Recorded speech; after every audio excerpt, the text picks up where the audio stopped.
இந்த மாதிரி ஒரு கொடூரமான மரணத்தை இயேசு எவ்வாறு அதை ஏற்றுக்கொண்டார், அது எப்படி அது செய்யப்பட்டது, எங்கு செய்யப்பட்டது என்று நான் உங்களோட பகிர்ந்து கொள்ள ஏவப்படுகிறேன். இந்த நம்மளுடைய திருமறையில் விசேஷமாக மத்தேயு, மார்க்கு, லூக்கா, யோவான் இந்த 4லும் ஆண்டவருடைய பாடுகளை பற்றி நாம் காண்கிறோம். விசேஷமாக அதில் எப்படி அவங்க இந்த சவுக்கடி கொடுத்தார்கள் என்று நாம் காண்கிறோம். 4 சுவிசேஷங்களிலும் சிலுவை பாடுகளை பற்றி கூறப்படுகிறது.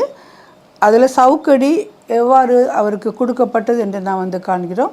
ரெண்டாவதாக அவர் எப்படி கேலி பண்ணினார்கள், யூத ராஜா என்று அவர்களை கேலி பண்ணினார்கள்.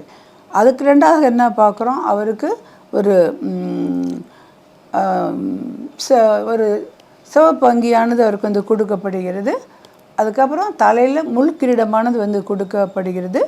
இவ்வாறு எல்லாம் கொடுக்கப்பட்டு ஒரு பாவம் அறியாத இயேசு எல்லாவற்றையும் சகித்து கொண்டு நம் பொருட்டு நம்முடைய பாவத்தை அந்த சிலுவையை சுமந்து கொண்டு எங்கே போகிறாரு, கபாலஸ்தலம் என்ற இடத்திற்கு போகின்றார் இல்லையா.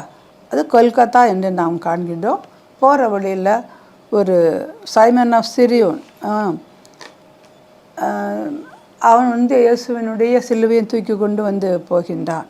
எனவே ஏன் அப்படின்னா பாரம் தாங்க முடியாதபடி இயேசு விழுந்து விடுகிறார். எனவே அந்த நேரத்தில் இந்த சைமன், சிரியன் சைமன் என்று சொல்கிறோம், அவன் லைஃப் டைம் ஃபுல்லாக மணியெல்லாம் கொஞ்சம் சேர்த்து வச்சு அந்த பஸ்கா டைமில் எருசலேமுக்கு வரணும் அப்படின்னு சொல்லிட்டு அந்த டைமில் அப்படி வரான். அவனுக்கு கிடைச்ச பரிசு பாருங்கள் என்ன அப்படின்னா, சிலுவையை அவன் சுமக்க வைக்கிறான். பின்னாடி பார்க்கின்ற பொழுது அவனுடைய பிள்ளைகளெல்லாம் ஒரு பெரிய ஆண்டவருக்குன்னு ஊழியம் செய்கிறதை நாம் காண்கிறோம். எனவே இந்த சூழ்நிலையில் ஆண்டவருக்கும் சிலுவையில் மரணமானது கொடுக்கப்படுகிறது. அதில் விசேஷமாக என்ன அப்படின்னு சொன்னால், யூதரின் ராஜா இப்படியா அவர் யூதரின் ராஜா என்பதை ரோமானியர் ராஜாக்களுக்கு ஏற்றுக்கொள்ள முடியவே இல்லை. எனவே இந்த காஸ்பலில் ஃபுல்லாக என்ன பார்க்குறோம், இதில் விசேஷமாக இந்த யூதரின் ராஜா என்று நாம் சொல்வதை யாரும் ஏற்றுக்கொள்ள, யூத மக்களும் ஏற்றுக்கொள்ளவில்லை. எனவே ஆண்டவரை சிலுவையில் அறைந்தார்கள்.